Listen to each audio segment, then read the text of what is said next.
Hello my dear friends, जय हिंद and welcome back to my YouTube channel. आज के इस वीडियो में एक और फिर से हम नाउन से संबंधित बात करेंगे। द यूज ऑफ नाउन्स, जो नाउन्स का है इसका प्रयोग कहां पर कहां कैसे किया जाता है। If you are preparing for any kind of competitive exam then you must watch this video, क्योंकि इस वीडियो को देखने के बाद आपको जो है नाउन का यूज क्लियर हो जाएगा और एक नंबर जो आपका कॉम्पिटिटिव एग्जाम में पक्का हो जाएगा। तो चलिए दोस्तों, बिना किसी देरी के आज के इस टॉपिक को करते हैं हम शुरू। दोस्तों, इससे पहले आप सभी से निवेदन करना चाहूंगा, अगर आप मेरे YouTube चैनल में पहली बार विजिट करते हैं तो चैनल को सब्सक्राइब जरूर करें, साथ में बेल आइकन को भी दबाएं ताकि आपको मेरे द्वारा अपलोड किए गए वीडियोस की नोटिफिकेशन मिलती रहे। साथ में वीडियो को लाइक व शेयर भी जरूर करिए। लाइक, आपका जो एक लाइक होता है वो हमें हौसला देता है, इसलिए वीडियो को लाइक करना ना भूलें। चलिए बिना किसी देरी करते आज के टॉपिक को शुरू। आज हम कर रहे हैं the use of nouns, noun का प्रयोग। देखिए यहाँ पे पहला नियम क्या बोलता है नाउन का, ये कहता है कुछ नाउन्स का प्रयोग केवल सिंगुलर में ही किया जाता है। कई ऐसे वर्ड्स है उनका जो नाउन का जो प्रयोग होगा वो हमेशा सिंगुलर में होगा। जैसे यहाँ पे देखिए फर्नीचर, इसका सिंगुलर में होगा, फर्नीचर्स नहीं होगा, ऐसा नहीं लगेगा इसमें, ठीक है, गलत हो जाएगा। सीनरी, सीनरीज नहीं होता है, सीनरी होता है, ठीक है। लगेज, लगेज सामान, मशीनरी। और उसके बाद इंफॉर्मेशन, ये हमेशा ये सारी चीजें क्या सिंगुलर में ही लिखी जाती है, कभी भी प्लूरल में ये नहीं लिखी जाती है।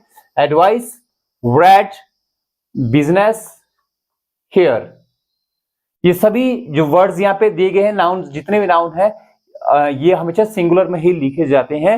बट एक बात आपने ध्यान रखनी है, यहाँ पे जो हेयर्स है, अगर कहीं निश्चित बालों की संख्या दी गई हो, मानो 5 है 6 है, गिण के अगर बाल है तो उस स्थिति में हेयर्स आप कर सकते हैं। बट ऐसा होता कम ही है, ऐसा ना के बराबर ही होता है।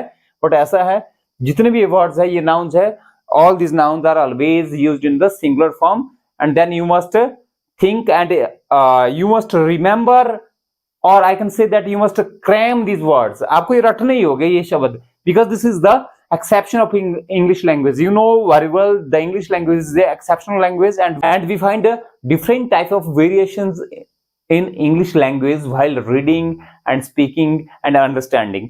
What one thing that is very important, that is to cram these words, इनको रटना ही है आपने, ठीक है, किसी भी प्रकार से इनको याद करना है। इस प्रकार के ये वर्ड्स आते हैं और इस जो एग्जामिनर होता है वो इसी प्रकार के जो वर्ड्स है, शब्द है, आपको डालता है, ठीक है। नंबर 2 पे हम बात कर रहे हैं। यहाँ पे देखिए कुछ नाउन का प्रयोग प्लूरल फॉर्म में, यानी कि बहुवचन जिसे हिंदी में कहते हैं, में किया जाता है, परंतु इसका अर्थ एक वचन सूचक होता है। परंतु इनका जो अर्थ है वो क्या होता है, एक वचन सूचक, मतलब सिंगुलर फॉर्म के रूप में इनका जो वर्ब की अगर हम बात करें वो सिंगुलर फॉर्म इसके साथ यूज होगी। देखिए यहाँ पे इनिंग्स, जैसे इनिंग्स होते हैं पारी, उसको इनिंग नहीं बोलते कभी भी, ये प्लूरल होती है। और इसके साथ क्रिया की जो यहाँ पे लिखा हो, देखिए अर्थ जो है एक वचन सूचक होता है। अगर अर्थ इसका एक वचन सूचक होता है तो इसके साथ वर्ब की क्रिया भी कौन लगेगी, एक वचन वाली ही लगेगी, ठीक है ना, सिंगुलर ही लगेगी। पॉलिटिक्स है दूसरा, पॉलिटिक्स क्या है, राजनीति। बोलते हैं ना, क्या बोलते हैं, politics is a dirty game, बोलते हैं politics is a dirty game, ऐसा कहा जाता है। देखिए ये क्यों मैं बता रहा हूं आपको, ये पॉलिटिक्स है, ये जो शब्द यहाँ पे है जिसकी हम बात कर रहे हैं, ये किस में है, बहुवचन में है, ठीक है ना, बहुवचन में लिखा है कि नहीं है। बट इसका प्रयोग जो है अर्थ क्या होता है, एक वचन सूचक होता है, मतलब बहुवचन के लिए नहीं होता ये प्रयोग, एक वचन के लिए प्रयोग होता है, इसलिए इसके साथ क्या लगा, इज लगा, ठीक है ना।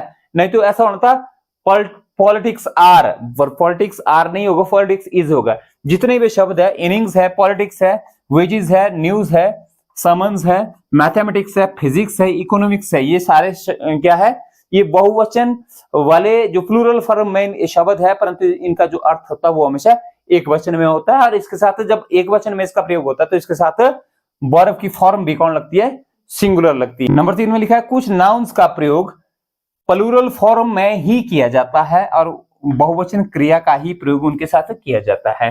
देखिए यहाँ पे बहुवचन के रूप में था, परंतु एक वचन के रूप में उसका प्रयोग होता था। यहाँ पे कुछ नाउन्स ऐसे हैं जिनका फॉर्म जो है हमेशा कैसा होता है, प्लूरल होता है, बहुवचन में होता है, और उनके साथ बहुवचन क्रिया ही और वर्ब की जो है कौन जो वर्ब लगेगा वो बहुवचन वाला ही लगेगा, ठीक है ना।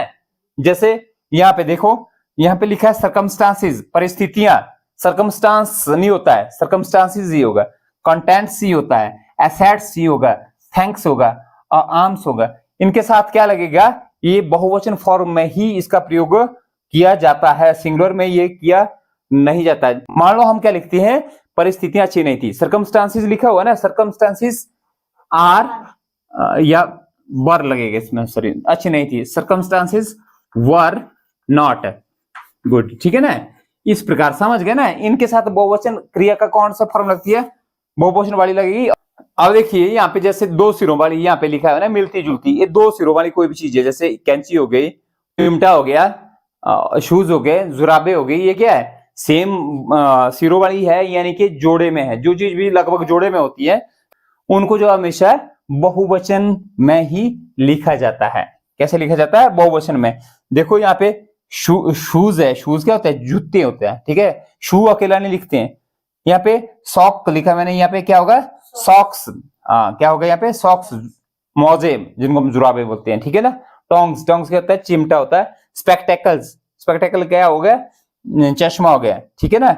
और सीजर्स, कैंची, ठीक है। इनको हमेशा बहुवचन में बोलते हैं। इनको ऐसा नहीं पढ़ना है, शू नहीं पढ़ना है, इसको सॉक नहीं पढ़ना है, टोंग नहीं पढ़ना है, स्पेक्टेकल नहीं पढ़ना है और सीजर नहीं पढ़ना है। Scissors, spectacles, tongs, socks, shoes, ठीक है। इनका जो है हमेशा क्या किया जाता है, बहुवचन में ही इनका प्रयोग किया जाता है। और इनके साथ जो क्रिया की अगर हम बात करें, वर्ब की बात करें, वो भी बहुवचन वाली ही लगेगी। फ्रेंड्स, आई होप आप सभी को ये समझ आया होगा। अगर नहीं आया समझ तो आप वीडियो को पॉज करके देख सकते हैं। तो यही था आज का वीडियो, आज का जो ज्ञान इंग्लिश से संबंधित। अगर आप इंग्लिश वास्तव में सीखना चाहते हैं, जानना चाहते हैं, तो आपको मेरे जो चैनल को सब्सक्राइब करना पड़ेगा इस प्रकार के वीडियोस पाने के लिए।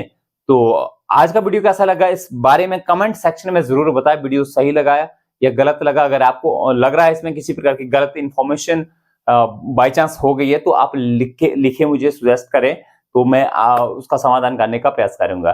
तो आज के लिए इतना ही, नमस्कार।